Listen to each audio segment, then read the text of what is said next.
great because we were bringing to the forefront a story that had been lost in time, and we were bringing to the forefront recognition and honoring the first African-American master distiller on record in the United States. That's a big deal. We know that the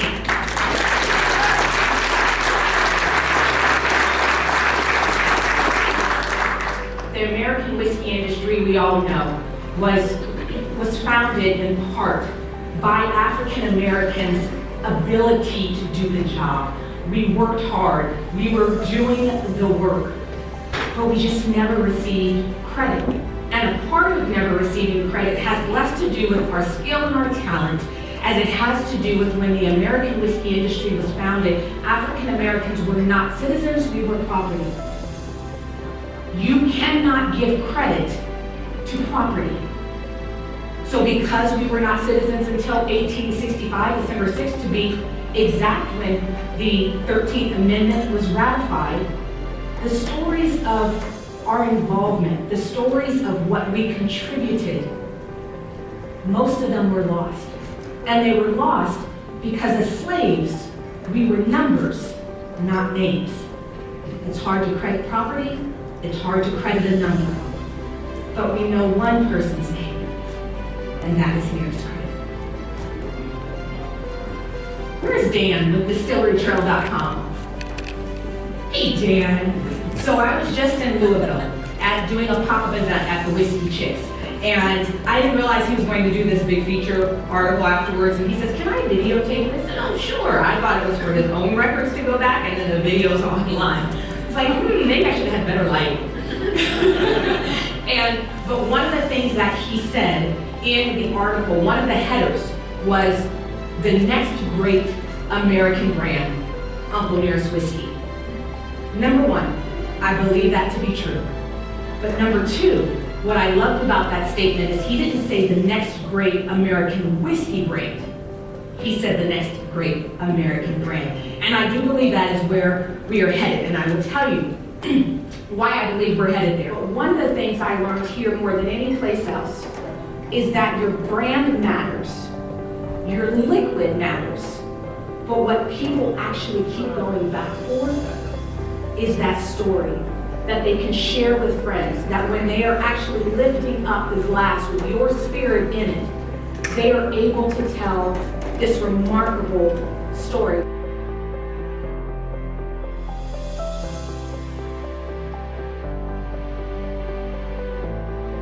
He said, "What made you really dive into this story?" When I read the New York Times article, I was in Singapore.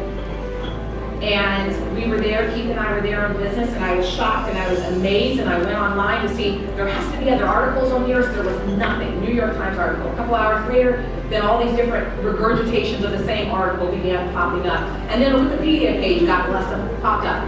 And it referenced Jack Daniel's legacy, his official biography. And so I purchased it through Amazon, and we moved on with our day. We went to Malaysia the next day. And while in Malaysia, we got a text message from my sister, and she said, "Brittany has been in an accident, and it doesn't look good." Brittany is my 25-year-old, she had just turned 25 at that time, or 26, my absolute baby girl. Keith and I have been married 15 years, we don't have kids.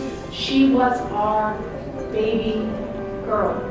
And so I text back very quickly and I said, "Please whisper in her ear, she cannot leave me." And moments later, I got a text back and said, "I'm sorry, sis, she's gone."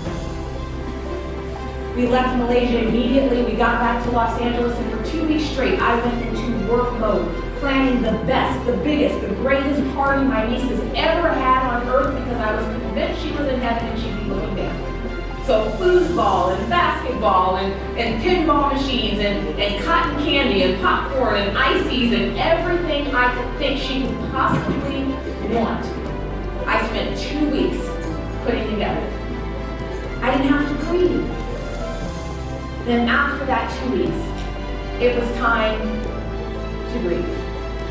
Anyone who knows me knows I don't know how to grieve. I'm a worker.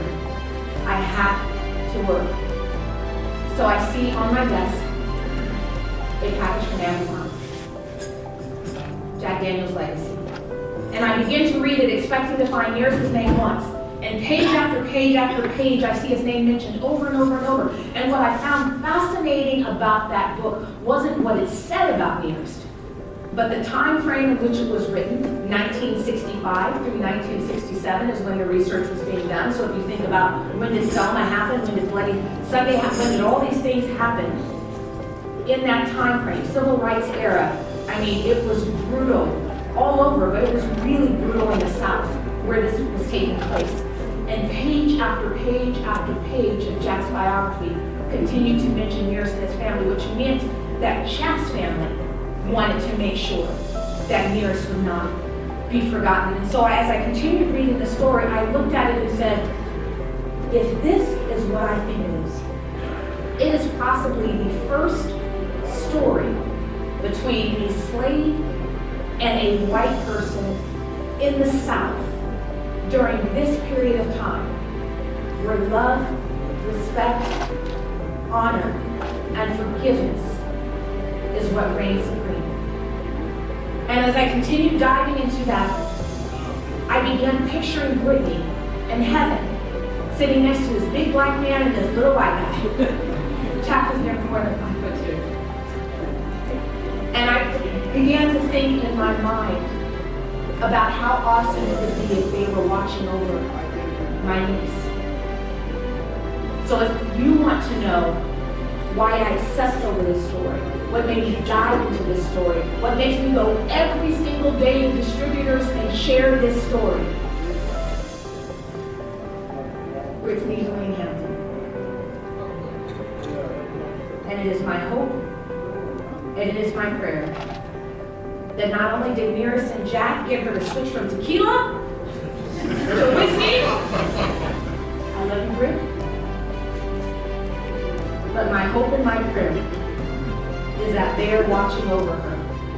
And the reason why this brand is doing so incredibly well is because the two of them, along with my niece, are saying, it's about damn time.